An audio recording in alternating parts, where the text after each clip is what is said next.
though his keys and phone were there. So what do these new records actually tell investigators? Do they answer any of the big questions in the case? July 4th. A boat leaves the dock at 9:56 in the morning. 6 hours later, it comes back, and an 18-year-old boy isn't on it. This is the story of Nolan Wells, and the questions nobody can answer yet. Now let me tell y'all something before we even get into this. This case, it is not closed. Ain't nobody been charged. Ain't nobody been arrested. So we're not here to point fingers today. We're here to lay out exactly what the records show, what the family is saying, and what's still sitting there, unanswered. Period. Let's get into it. 4th of July, Independence Day. And for a lot of folks down on the Mississippi coast, that means one thing: Horn Island. See, Horn Island ain't your regular island. It's a barrier island, sitting out in the Gulf, and every year on the 4th, it turns into this whole floating community.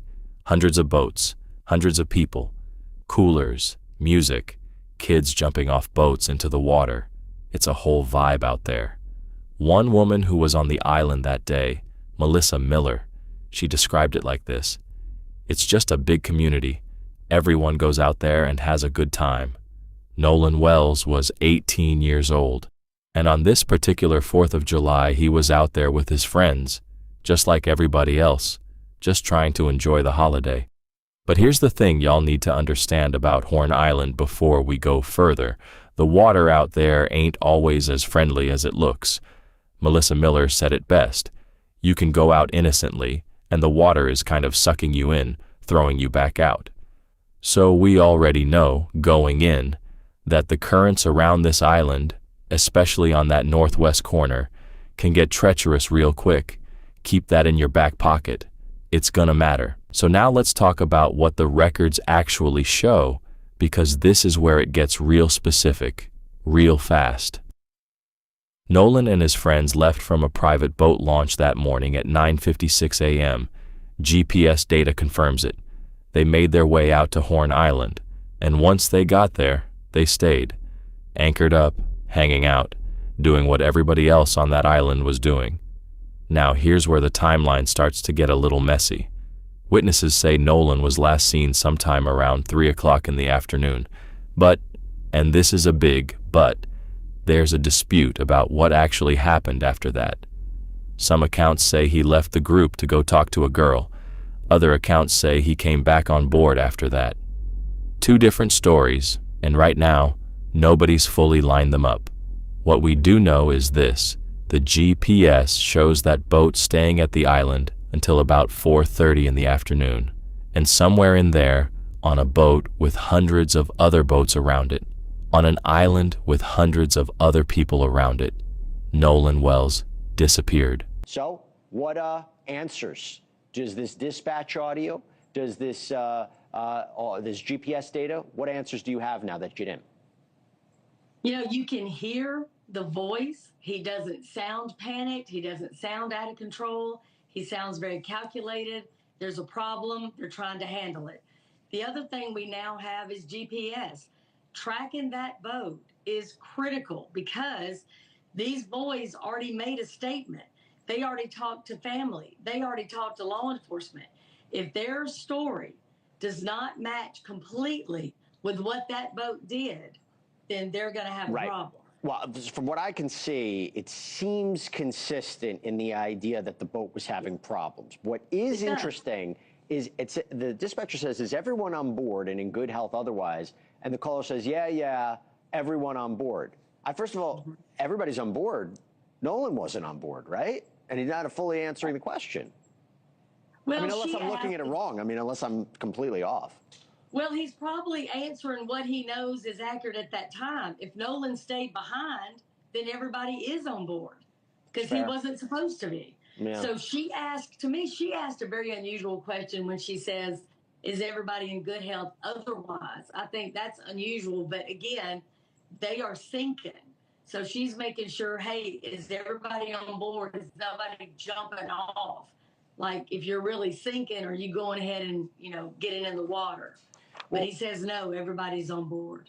Do we have a more accurate window of Nolan's movements? I mean, let's think about it, right? So the investigators said that he was last seen at around 3 p.m. I haven't seen other accounts that would seem to dispute that. There's a dispute about whether he, left to go talk to a girl or came back on board. And then you have this GPS data showing the boat didn't leave Horn Island until about 4:30. This dispatch, is around 4 p.m. What does this tell you? There were hundreds of people out there. You've seen the video and the photographs. How somebody did not see him is pretty shocking to me, especially if he left one group that knows him to go with another group that clearly knows him. I don't understand how he got separated from everybody that he knows. It is early. They are actively still talking to people. They are gathering, photographic evidence and video evidence from people that were there. Even if I did not know him, if I'm just taking a video of the whole crowd, I could have captured him. So people that have no connection to him are still turning in evidence to be, looked at and analyzed. And look, his family says it would be highly unusual that he would separate from a group. I also, while I have you, I got to ask you about the phone. Phone's a key piece of evidence in this case. There was a claim that perhaps data was deleted from his phone. He didn't have his phone with him. We know it was announced, according to Ben Crump, who's representing the family, that there's going to be this mutual investigation or examination of the phone, both by the family's private experts and by state investigators. A, is that unusual? And B, what are you hoping to find? I like it. And let me tell you something. You've got a mama that does not understand what happened to her baby, period. She deserves to have those folks look at it. You've got your expert. I've got mine. Y'all are going to look at this thing at the exact same time. There's not going to be a doubt in my mind what is extracted from that phone and what it means. I like that part a whole lot. That, to me, should happen. There should be no secrets. This is not a situation where you say you've got to wait on the autopsy. You got to wait on toxicology. She doesn't want to wait. She wants to know right now because you're telling me something that for her does not make sense. It has to make sense. And Jesse, you know this from your background in the courts. When you have parents that have lost a child, you have got to give them all the information in a way that they can absorb it and understand it 100%. and eventually accept it. Especially if they don't trust local law enforcement. And look, as we reported yesterday, Ben Crump indicated also that the DA told him that after the investigation, this case may be presented to a grand jury for potential criminal charges, whether that's directly related to Nolan's death or something that happened in this investigation. We'll see. We'll be on top of it. Sharon McCollum, thank you so much for taking the time. Around 4 p.m., a call goes out. Somebody on that boat radios a private towing company for help, saying there's a mechanical issue. And on that call, you hear a voice say, "We're sinking. Can y'all please come?" Now the towing company dispatches a local captain to go handle it. And on that call, the dispatcher relays what she's hearing from the boat. It sounds like a bunch of kids on board on Horn Island, and he's saying the boat is sinking. He wants you guys to go out and pump the boat and tow it in. The tow happens. Records show the boat getting towed slow at first, then picking back up to normal speed, and at 5:44 p.m., that boat makes it back to its original location, without Nolan Wells, his phone, his keys, both of them still sitting right there on that boat. He wasn't, so now the search is on.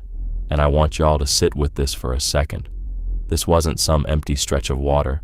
Horn Island had hundreds of boaters out there that day, hundreds of cameras, hundreds of people who could have seen something. Nolan's friend reached out to his mother, and that's when she made the call, reported her 18-year-old, Nolan Wells, missing at Horn Island. 2 days later, on July 6th, his body was found. Now, once records started coming out, the GPS data, that dispatch audio, investigators had something to actually compare against. And that's where a crime scene investigator named Sharon McCollum came in to break it down. She's worked high-profile cases before, and here's what stood out to her listening to that call. She said the voice on that radio call didn't sound panicked, didn't sound out of control. Sounded, in her words, very calculated. Somebody dealing with a problem, working through it. But here's the detail that really caught her attention. On that call, the dispatcher on the other end asks something most people wouldn't think to ask. She asks if everyone's on board, and if everyone's in good health. And the answer comes back. Everybody's on board, except he wasn't, not according to what happened next. Now, McCallum was clear. She said whoever answered that question probably believed it was true in that moment. If nobody stayed behind on the island, then far as they knew, everybody was on board. So this isn't about calling anybody a liar.